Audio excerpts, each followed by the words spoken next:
Hello students, मैं Sandeep Singh welcome करता हूं आपका मैग्नेट ब्रेन्स हिंदी में, जहां पर मिलता है आपको free education from class 6 to 12th। मतलब यहां पे कुछ चैप्टर्स देखने के बाद आपको किसी भी तरीके का गोल्ड सब्सक्रिप्शन या प्रीमियम सब्सक्रिप्शन लेने की बिल्कुल भी जरूरत नहीं है, क्योंकि हम आपके लिए लेकर आते हैं क्वालिटी कंटेंट्स एक्सपीरियंस टीचर्स के साथ, वो भी फ्री ऑफ कॉस्ट। तो जैसा कि हम मिला करते हैं अपने फिजिक्स सब्जेक्ट के साथ, जो विज्ञान का ही एक हिस्सा है, और हम चर्चा कर रहे हैं हमारे चैप्टर बल तथा गति के नियम की। जी हां, इसके अंतर्गत आज हमारे पास है टॉपिक जड़त्व और जड़त्व के नियम की। मतलब हम आज डिस्कस करने जा रहे हैं जड़त्व के बारे में। हमने जैसा कि देखा हुआ है बल के बारे में कि बल ये बेसिकली होता क्या है, तो बल के बारे में हमने समझा कि बल वह बाहरी कारक है जो किसी वस्तु पर लगने के बाद उसकी आकृति, उसकी गति या उसकी दिशा में परिवर्तन कर देता है या फिर करने की कोशिश करता है। तो भाई जब यह बल उसके ऊपर लग करके इन सभी तरीके के परिवर्तन करने की प्रवृत्ति रखता है, तो उस क्षण पे उस वस्तु में क्या हो रहा होगा। मतलब जिस वस्तु की आकृति बदलने जा रहे हैं, जिस वस्तु की गति बदलने जा रहे हैं, या फिर जिस वस्तु की दिशा बदलने जा रहे हैं, तो वो वस्तु भी तो बिहेव कर रहा होगा ना किसी प्रकार का। या तो ये सब परिवर्तन जो हो रहे हैं उसको सपोर्ट कर रहा होगा या फिर उसका अपोज कर रहा होगा। तो हम देख लेते हैं जरा कि वो सपोर्ट करता है कि अपोज करता है कि न्यूट्रल रहता है। भाई जो वस्तु जिसके अंदर हम परिवर्तन करने की कोशिश करना चाहते हैं, उस पे इस बल का क्या प्रभाव पड़ता है, तो इसी चीज को हम कहते हैं क्या, जड़त्व। तो चलिए देखते हैं हम जड़त्व को। जड़त्व जो है ये किसी भी ऑब्जेक्ट की या किसी भी द्रव्यमान की हम बात करें तो किसी द्रव्यमान की सबसे फंडामेंटल यूनिट, एक तरीके से कह लें तो फंडामेंटल बिहेवियर होता है, ठीक है ना। ये उसका जो मूलभूत बिहेवियर होता है, व्यवहार होता है, वो होता है भैया जड़त्व।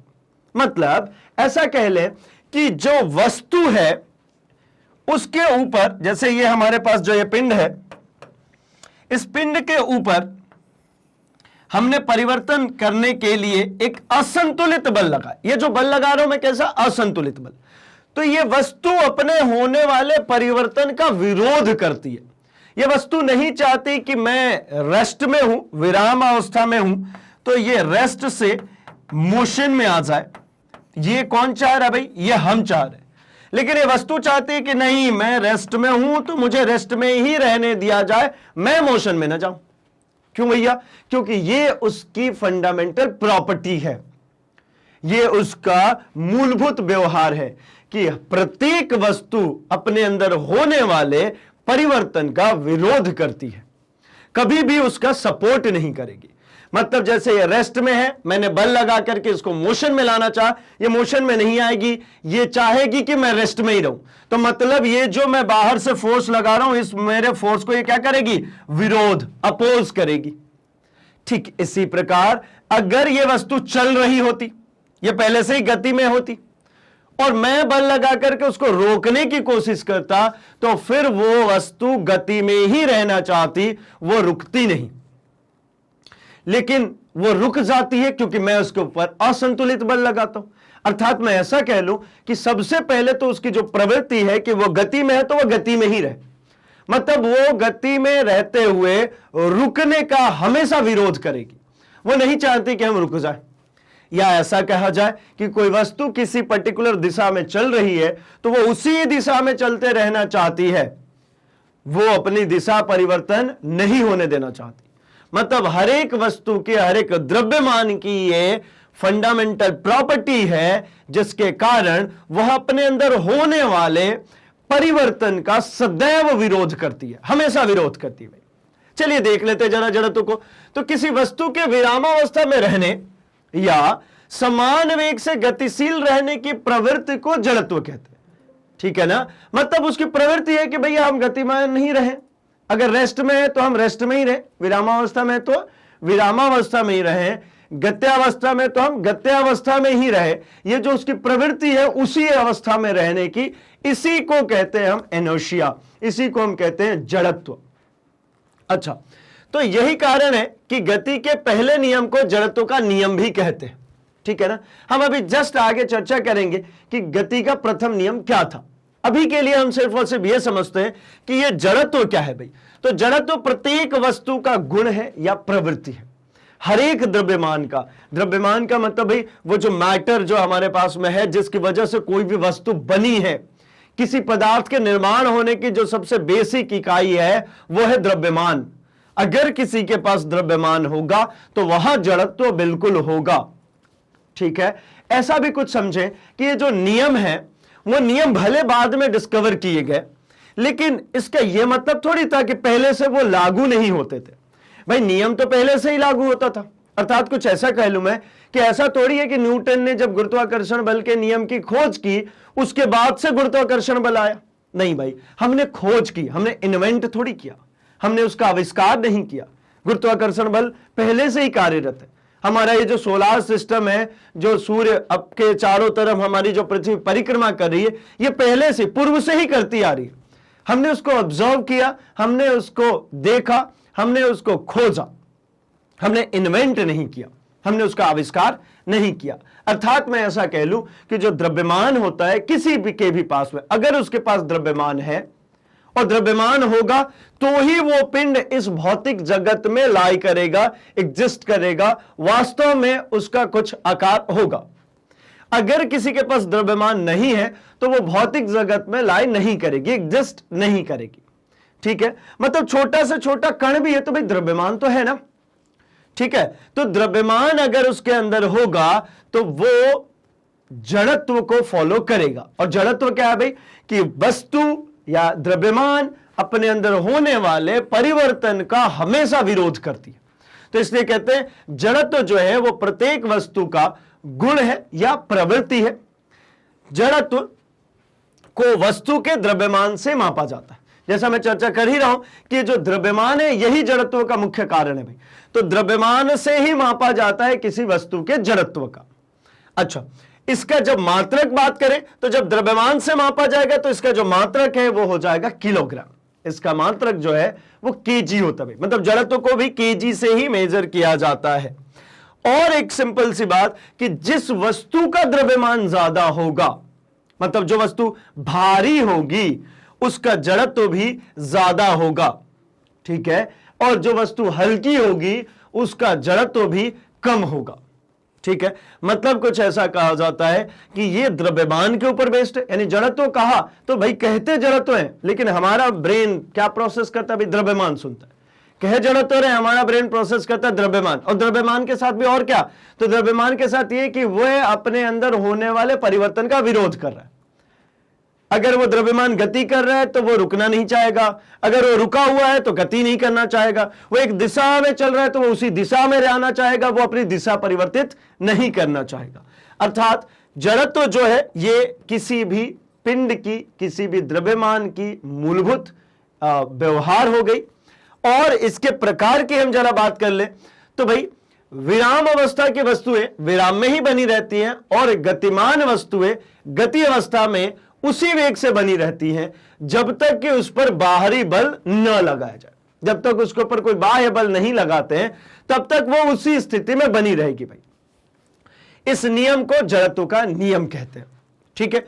जड़त्व का नियम क्या है भाई कि यदि विराम अवस्था में वस्तु है तो विराम में ही बनी रहती है, और अगर गतिमान है तो वो वेग में ही बनी रहती है। और कैसे, उसी वेग से, मतलब वेग में परिवर्तन भी नहीं चाहती। कुल मिलाकर के ऐसा कहा जाए कोई भी परिवर्तन नहीं चाहती। अगर मान लीजिए वो 50 किलोमीटर प्रति घंटा की रफ्तार से चल रही है तो वो 50 किलोमीटर प्रति घंटा के ही रफ्तार से चलना चाहती है। रेस्ट में तो कोई बात ही नहीं भाई, रेस्ट में जहां रखी है वहीं रखी रहेगी, अपने आप चलना शुरू नहीं कर देगी। और अगर हम उसको चलाएंगे भी तो सबसे पहले वो विरोध करेगी, पहले से ही वो चलना शुरू नहीं कर देगी। तो इसी नियम को हम कहते हैं क्या भाई, जड़त्व का नियम। इसी नियम को हम जड़त्व का नियम कहते हैं। अब जड़त्व कितने प्रकार के हो सकते हैं भाई, तो जड़त्व 3 प्रकार का हो सकता है, एक विराम, एक गति और एक दिशा। एक विराम का जड़त्व है, एक गति की जड़त्व है और एक दिशा का जड़त्व है। मतलब inertia of rest, inertia of motion and inertia of direction. एक एक करके अब जरा हम बात कर लेते हैं विराम का जड़त्व क्या होगा। तो यहां पे हम अगर विराम का जड़त्व की बात करें, पहले अगर बात करें है ना, इनर्शिया ऑफ रेस्ट की बात करें तो जो वस्तु रेस्ट में है वो रेस्ट में ही रहना चाहती है जब तक कि उसके ऊपर कोई बाह्य असंतुलित बल ना लगाया जाए। ठीक है, असंतुलित बल का मतलब हमने यही तो कहा था ना बल के प्रकार में कि बल भैया दो प्रकार का था, एक संतुलित और एक असंतुलित। संतुलित का मतलब क्या था भाई, तो संतुलित का मतलब यह था कि कोई परिवर्तन ना हो। मतलब ऐसा कहें कि इनर्शिया का मतलब क्या है भाई, विराम का हो, गति का हो या दिशा का हो, तो वो हमेशा ही संतुलित रहना चाहती है, असंतुलन बिल्कुल नहीं चाहती। अगर असंतुलन पैदा करेंगे तो मतलब हम परिवर्तन करना चाहेंगे। हम ये चाहते हैं कि अगर कोई चीज रेस्ट में रखी है, जैसे मान लीजिए एक बुक है, ये टेबल पर रखी है, तो ये रेस्ट में रखी हुई, ये अपने आप से चलना शुरू करेगी क्या? नहीं चलेगी। लेकिन अगर हम इसको चलाना चाहेंगे तो ये अपने भार के कारण, भाई भारी लगेगी ना एक जगह से दूसरी जगह ले जाने में, खिसकाएंगे तो भी बल लगाना पड़ेगा ना। तो बल क्यों लगा रहे, या फिर उस वस्तु को उठा रहे तो भारी क्यों लग रही है? अपने जड़त्व के कारण। वो चाहती नहीं है कि भैया बुक एक जगह से दूसरी जगह चले जाए। ठीक है, वो रेस्ट में है, रेस्ट में ही रहना चाहती है। ठीक है ना। दूसरा इसी तरीके से केस आता है हमारे पास, inertia of motion. Inertia of motion, गति की, है ना। अगर हम गति में बात करें, गति के जड़त्व की बात करें, तो कोई वस्तु है अगर वो गत्य अवस्था में है तो वो चलते ही रहना चाहती है, वो रुकना नहीं चाहती। इसको कैसे समझें? तो एक सिंपल सॉर्टेड सी बात, अगर जैसे साइकिल चल रही है, ठीक है, साइकिल चल रही है, अब बहुत धीरे धीरे भी अगर साइकिल चल रही हो, आप अचानक से उससे टकराइए या फिर उसको पकड़ लीजिए, आपको चोट लगने की आशंका होती है। ठीक है ना। क्यों होती है भाई? क्योंकि वो रुकना नहीं चाह रही ना, वो गति में है। ठीक है, वो चाहती है कि हम गति में ही रहें। अगर हमने इसके ऊपर अप्लाई कर दिया भाई, अगर मान लीजिए कोई गति में है, हमने उसके ऊपर अप्लाई कर दिया ब्रेक, ब्रेक लगाया, मतलब क्या लगाया भाई? एक बाह्य बल लगाया। ये ब्रेक कैसा होगा? तो ये असंतुलित बल होगा। ये जो ब्रेक लग रहा है ये कैसा बल है भाई? ये एक असंतुलित बल है। असंतुलित बल का मतलब क्या भाई? तो साइकिल तो चल रही थी अपने जिस स्पीड से चल रही है, हमने उसमें असंतुलन पैदा कर दिया ब्रेक लगा करके। तो ब्रेक जब असंतुलित हो जाएगी तो असंतुलन के कारण क्या होगा भाई? तो ये मोशन से चल देगी अब किसकी तरफ? रेस्ट की तरफ, रुकने चल देगी। कब? जब उसके ऊपर असंतुलित बल लगाया ब्रेक लगा करके। सिमिलरली जब मैं रेस्ट से मोशन की तरफ जा रहा था तब क्या करते भाई? जैसे उसी साइकिल की बात करूं, साइकिल खड़ी है, वो खड़े रहेगी, मैं उसके ऊपर फोर्स लगाता हूं भाई, मैं उसके ऊपर बल लगाता हूं, और बल लगा के मैं उसमें क्या करता हूं? उसमें गति पैदा करता हूं। तो गति पैदा करते हैं तो क्या करना पड़ता है भाई? हमको साइकिल की जो पैडल है वो खूब जोर से दबाना पड़ता है पहले, तो वो गति में आ जाती है।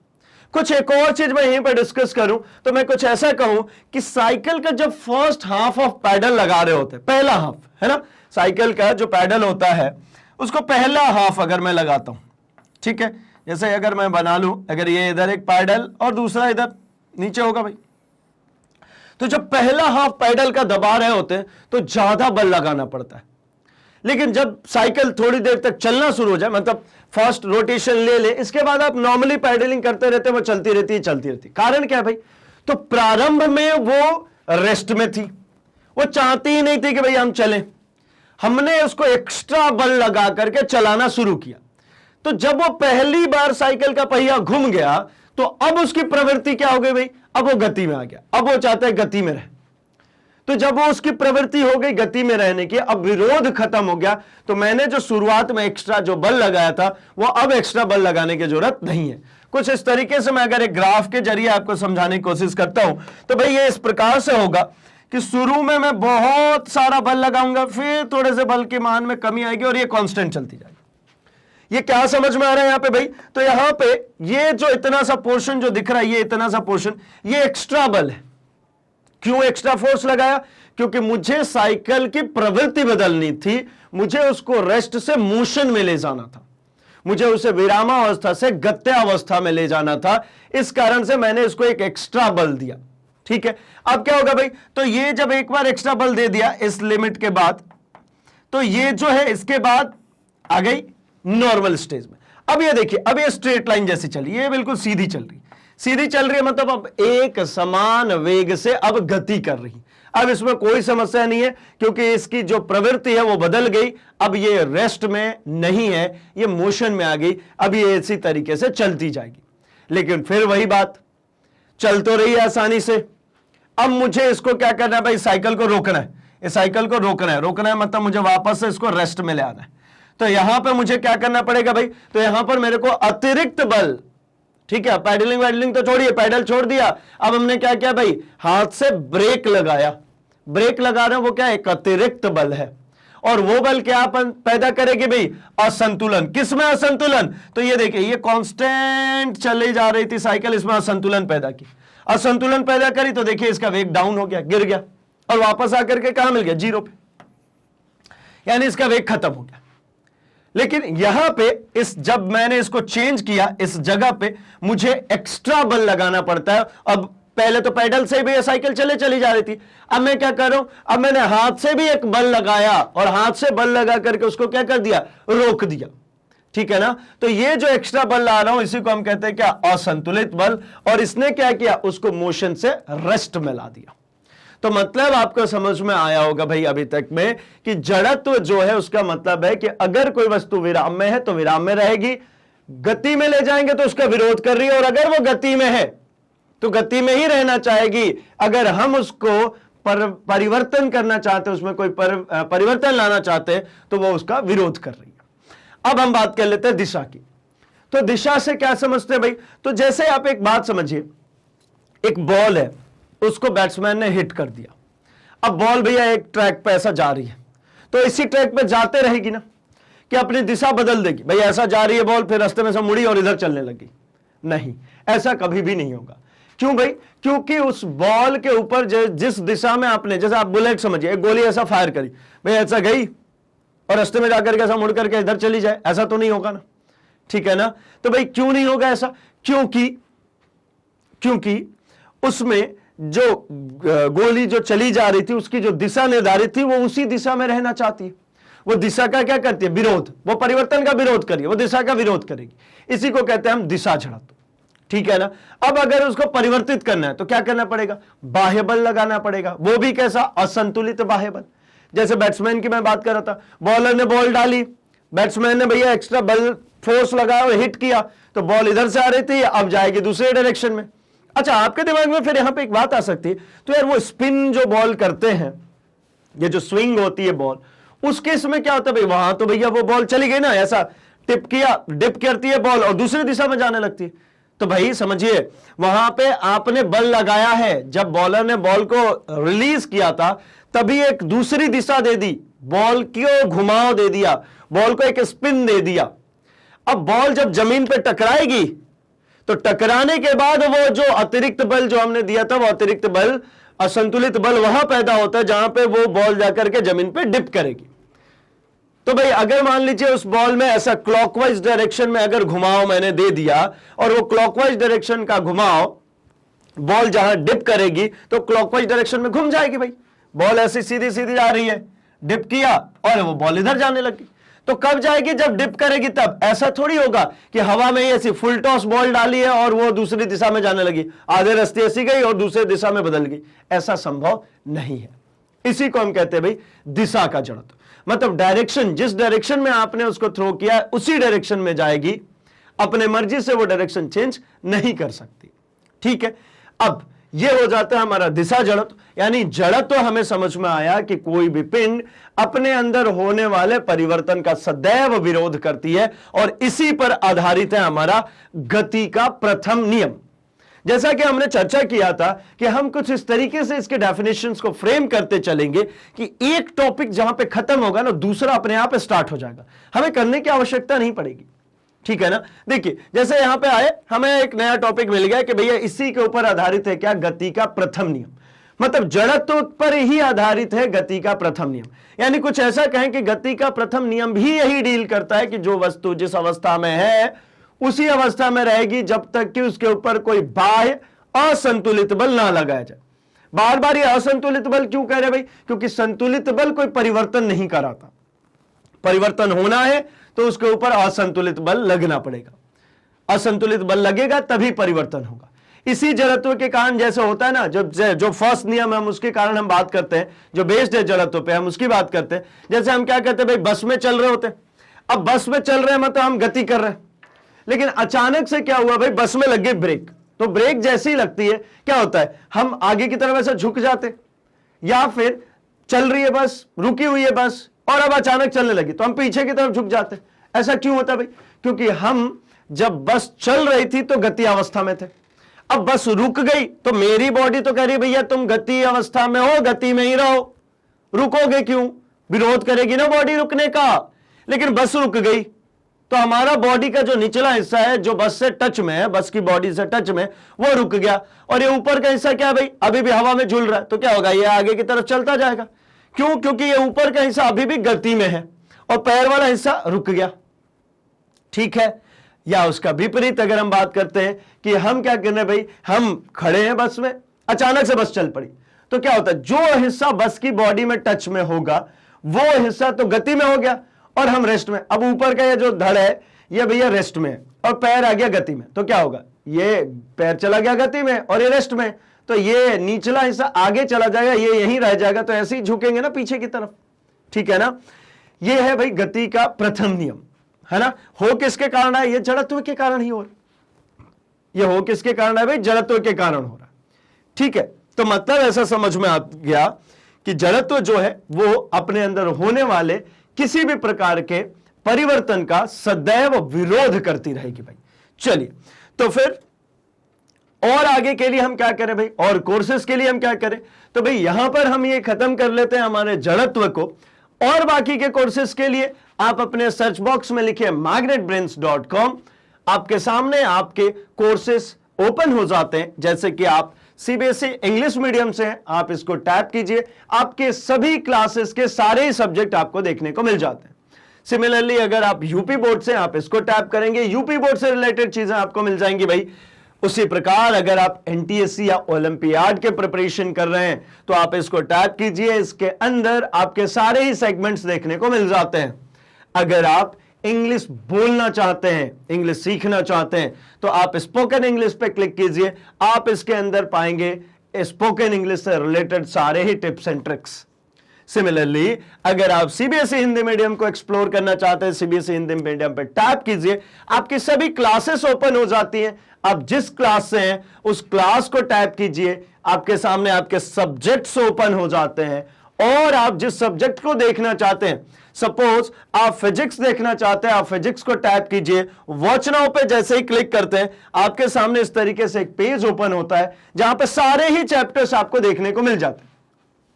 सभी चैप्टर्स के सिंगल फोल्डर में आपको उसके कॉन्सेप्ट वीडियोस, उसके NCERT solutions, NCERT exemplars, NCERT से रिलेटेड जो प्रीवियस ईयर क्वेश्चंस है वो, एमसीक्यूज, मोस्ट इंपॉर्टेंट क्वेश्चंस, और भी बहुत कुछ यहां पर देखने को मिल जाता है। जैसे ही आप इसको टैप करते हैं आपका वीडियो आपके सामने प्ले हो जाता है, जहां पर आप पॉज कर सकते हैं, स्क्रीनशॉट ले सकते हैं और अपने नोट्स प्रिपेयर कर सकते हैं।